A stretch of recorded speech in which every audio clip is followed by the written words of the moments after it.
Okay, welcome to another video. So this time we shall be doing histograms. Um, so histograms are basically another way to represent data in statistics. So we'll again be presented with a frequency table, but this time usually the frequency table has the data grouped, and the way the data is grouped is uneven. So for example, we have the number of letters. Okay, so this was a frequency table on a number of letters that were brought to a particular company. So the number of letters, I think per day, they were grouped. So the data is grouped in such a way that in the first column in the first 2 days there are 1 to 10 letters, and then in the second in the second column we have the number of letters from 11 to 20, and then we have the number of letters from 21 to 30, number of letters from 31 to 50, so, and then the number of letters from 51 to 80. So if we could notice something, the difference here is 9, the difference here is also 9, the difference is also 9, but the difference right here is about 19, and then the difference here is about 29. So this time the frequency table isn't grouped the way we are used to. It's unevenly grouped. So we shall use histograms to represent this kind of data. So histograms are normally used to represent unevenly grouped data, e.g. e.g. this kind of data. So a firm receives a certain number of letters each day on each of 30 days. The number of letters received was counted, and the results shown in the following frequency table. So these were the letters received on each day, and these were the count of the letters. So we shall use histograms to represent this kind of data. Now, using class width of 10 learners as the standard width, we can draw up a table as follows to help us construct the corresponding histogram. So if we are given a frequency table with uneven data, and then we are asked to draw the corresponding histogram, so a table shall help us to make it easier to draw a histogram, because it's made of, it's more like a bar chart, but it's made of bars of unequal width. So this table shall help us into constructing a well-defined histogram. So basically, like we've did earlier, we've just taken the frequency table and added some rows in order to help us manipulate the data in certain ways. So we shall do likewise this time. So we shall take the same frequency table and reconstruct it, then add 2 columns. So our frequency table had the number of letters and the frequency. So this is actually the number of letters. We've denoted it the class and the frequency. So we shall add two columns. So the first column we shall add is the width. I shall explain what it is shortly.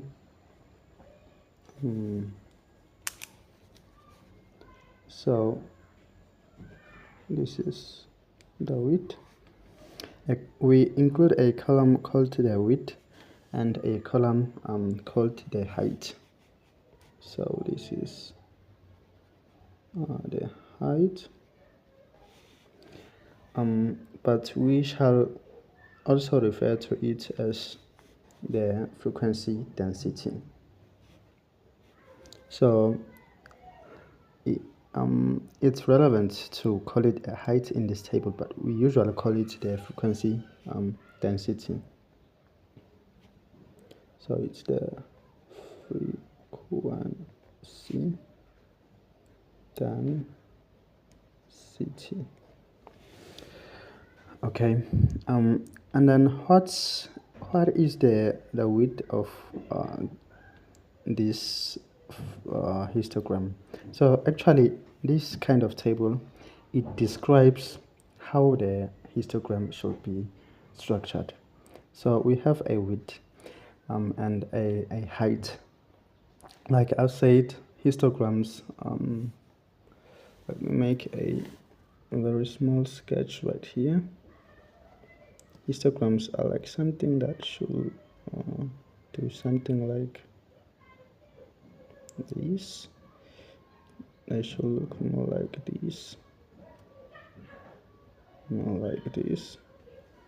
So it's more like a bar chart, but it has bars of uneven width. So what is the width? What is this length? So from our class, we shall choose the smallest difference and call it the unit width. So our unit width right here should be, okay, this is 1 to 10, 11 to 20, 21 to 30, 31 to 50, 51 to 80. So the smallest difference in these numbers is these three classes. So we shall call this a unit width. So this shall be 1 unit. Okay, 1 unit.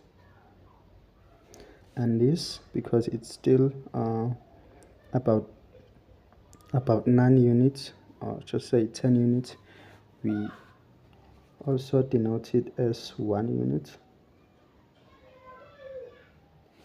This as well, it's 1 unit.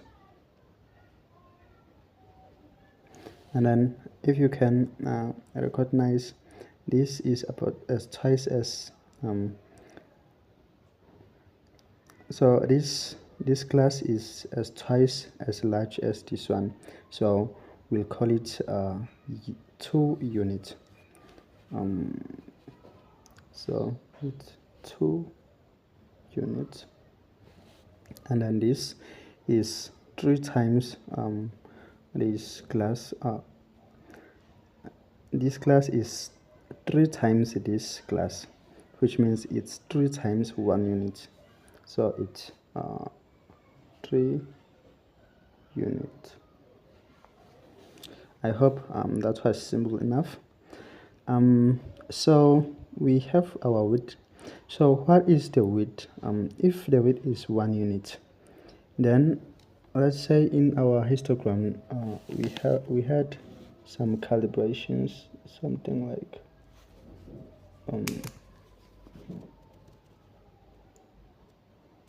so something like this. This is our square grid paper. This is our square grid paper.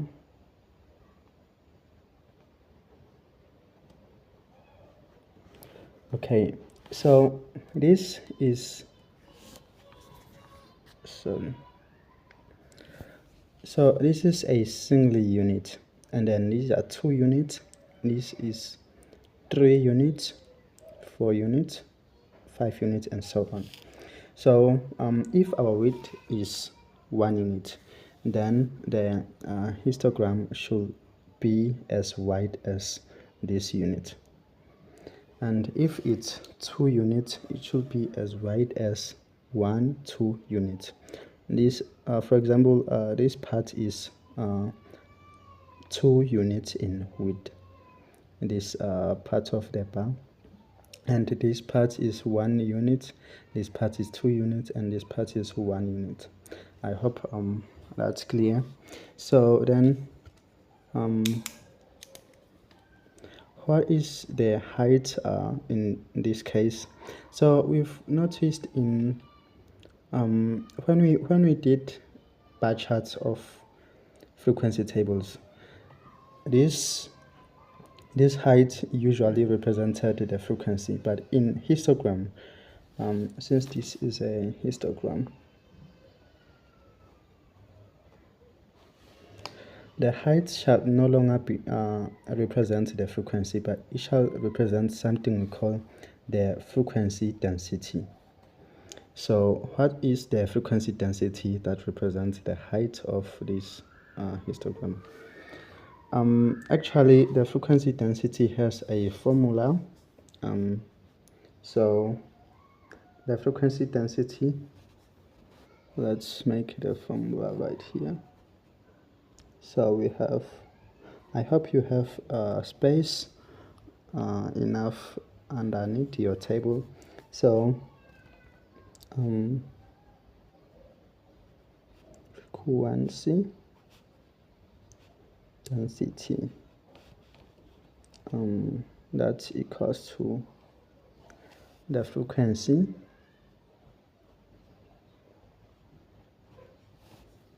over the width, or you may call this, you may call this one the class width, to be familiar with the terms. So the frequency density is the frequency over the width, which means right here the frequency density is 2 over 1, which means it's 2. Frequency density is 6 over 1, which means, I hope you are following and doing the same thing as I'm doing. So it's 6 divided by 1, that's 6. 8 divided by 1, that's 8. And then 8 divided by 2, that's 4. Finally, we have 6 divided by 3, that's 2. So we have our frequency density right here. So in this table, we'll refer to it as the height of the histograms, which means, for example, in our mini histogram, if this was a single unit, 2 units, 3 units, 4 units. So this bar right here will have a height of 2 units. So the frequency density should be represented by these 2 units, and then the frequency density here is 1, 2, 3. Frequency density here, although it's unclear anymore, but it's actually 1, 2, 3, and then here the frequency density is 1. So this is the height of the histogram. So now represent the information in a histogram. So we shall construct the real histogram. This was the demonstrational histogram. So we shall construct a real one just soon. So to represent the information in the table 1.1 using a histogram, we plot the number of letters. So we plot, was the number of letters, the number of letters, or the class or group in the horizontal axis. So we plot this column in the horizontal axis, and then the height is equal to the frequency density on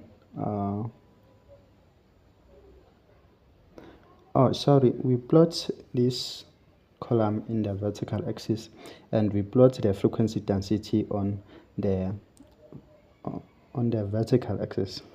Did I say something? So we plot this class on the horizontal axis, which shall look something more like so on the horizontal axis it shall be the class, and then on the vertical axis it shall be, I'll provide it, so it shall be the frequency density, but do write in full. On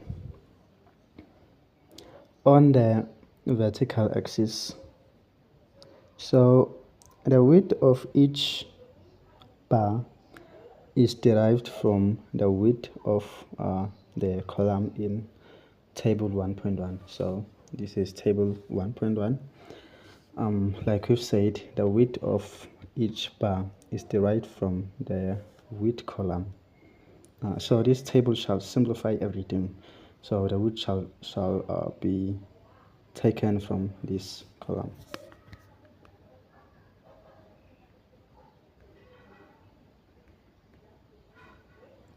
I think my phone has gone.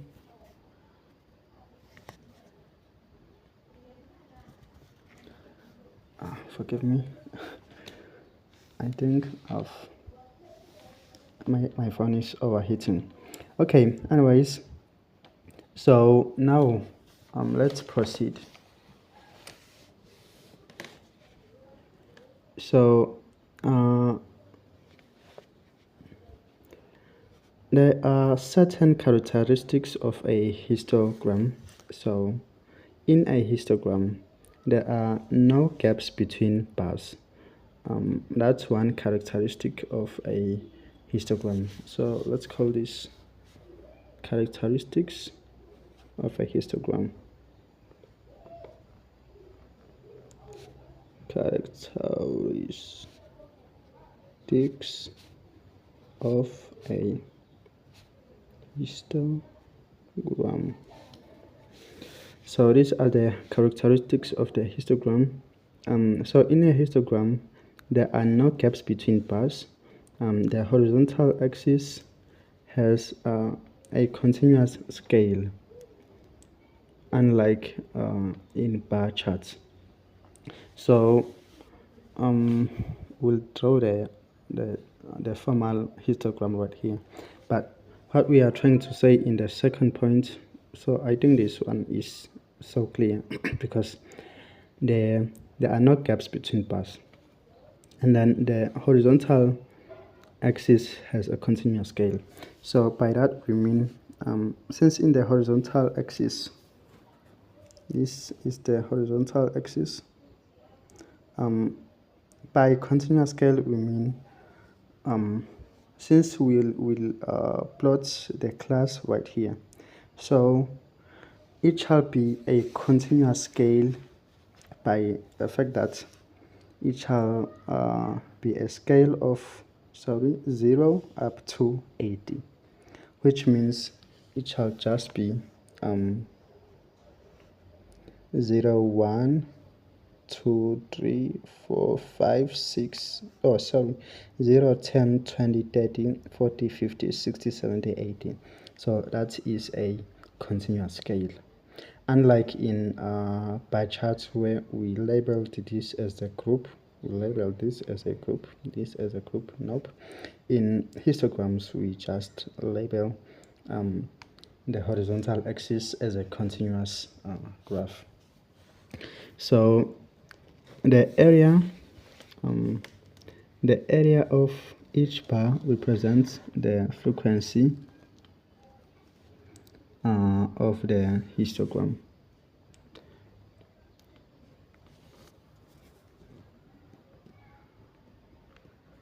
Okay, my light is back.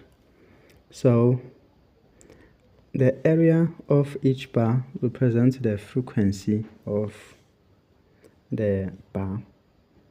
In other words, let's come to our mini histogram. So if we calculate the area, we can find the frequency. So in this case, it's 2 times 2, which means the frequency is 4. And this is 1 times 4, so the frequency is also 4.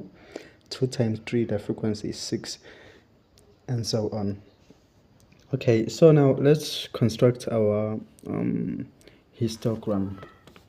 It's pretty easy because we shall just refer to this table. This table helps us to draw our bars. So firstly, we said that it has a scale, a continuous scale of 1 to 80. So it's a continuous scale of 1 to 80. So it's 10, 20, 30, 40, 50, 60, 70, 80. And this is the class, or let's just represent it by its name, the number of learners. Number of learners. And then this is the frequency density. Frequency density, please write it in full, like frequency density. I'll abbreviate it because I have some problems. I'm using only one hand. Okay, and then after labeling this axis, we can perhaps write a title. Choose a good title. So maybe let's say a histogram. Is a histogram of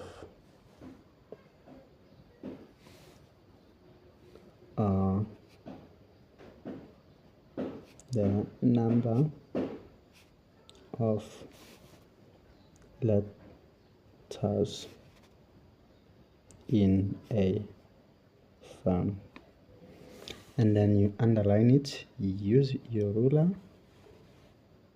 Don't be like me, just be a good student and use a ruler. Okay, so then let's now make the bars. So we shall refer to the width and the height. So the width of the first bar should be 1 unit and its height should be 2 units. So we say that the width should be 1 unit, the height should be 2 units. So it's a width of 1 unit, a height of 2 units. This shall be our first bar.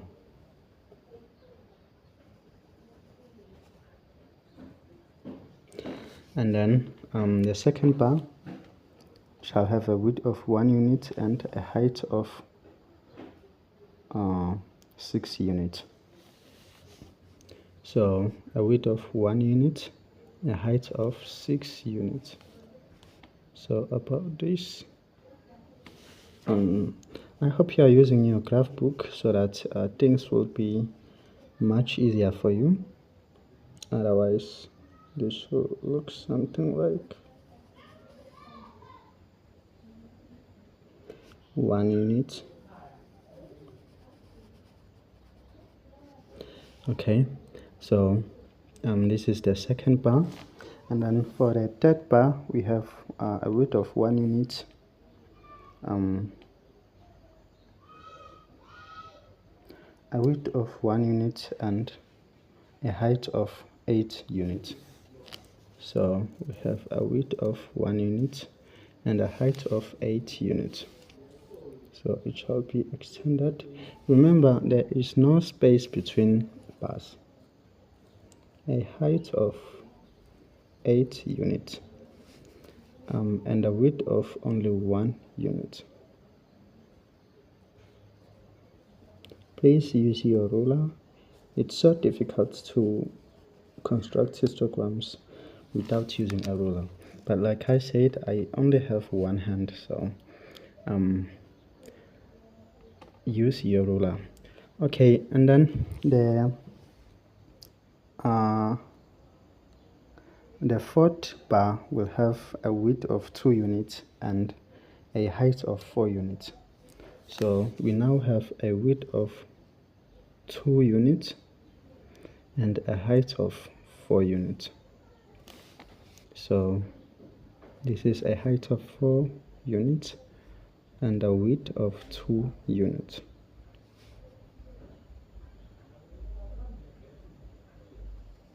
Something like this. So please make the last bar. Pause this video and make the last bar.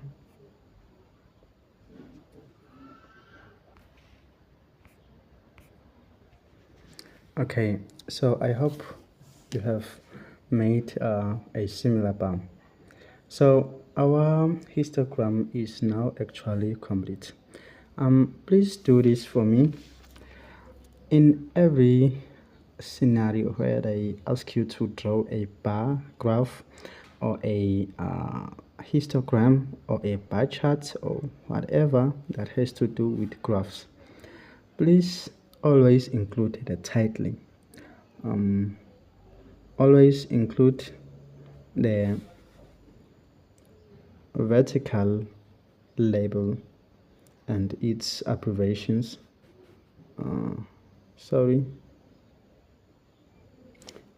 The vertical label and the corresponding calibrations. The horizontal label, for example, in this case, the horizontal label was the number of learners and its corresponding calibrations. So this shall earn you marks. Don't take this slightly. This contains the most mark, but this also contains some marks. So to fully grasp every mark in your exam or in your test, please label your graph correctly. Okay, so I think our histogram is complete.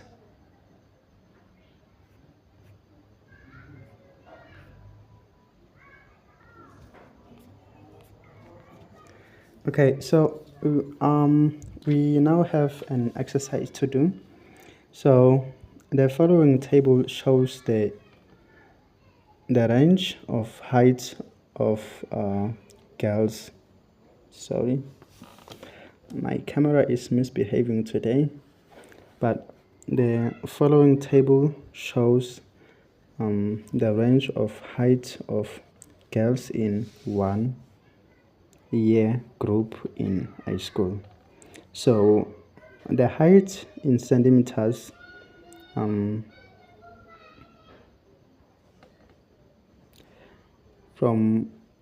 it ranges from 120 to 130. Oh, sorry. This was a wrong exercise. Sorry about this one. This is the real exercise.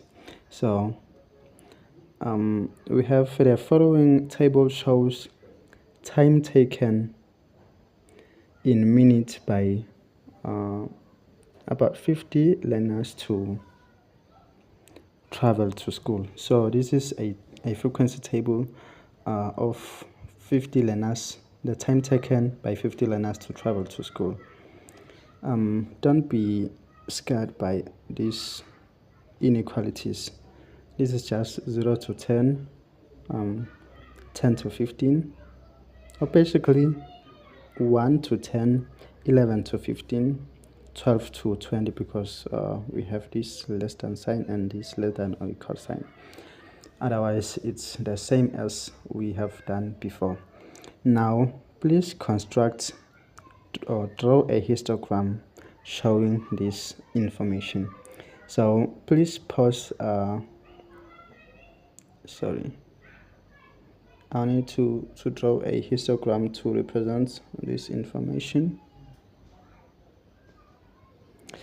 Okay, so please copy this table, pause this video right now, and copy this frequency table, and then draw a histogram showing this information. So pause this video and then draw a histogram to show this information.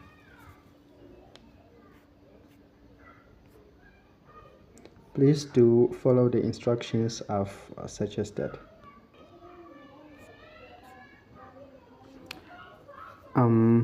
Okay, sorry.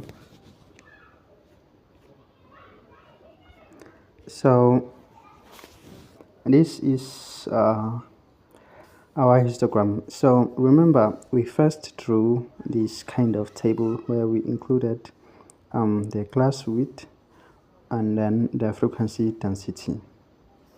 So I hope you've constructed your table in a similar manner. Now your histogram should look exactly like this, whereby the first bar has a width of 10 units and a height of about 0.5 units. The second bar has a width of 5 units and 2 units.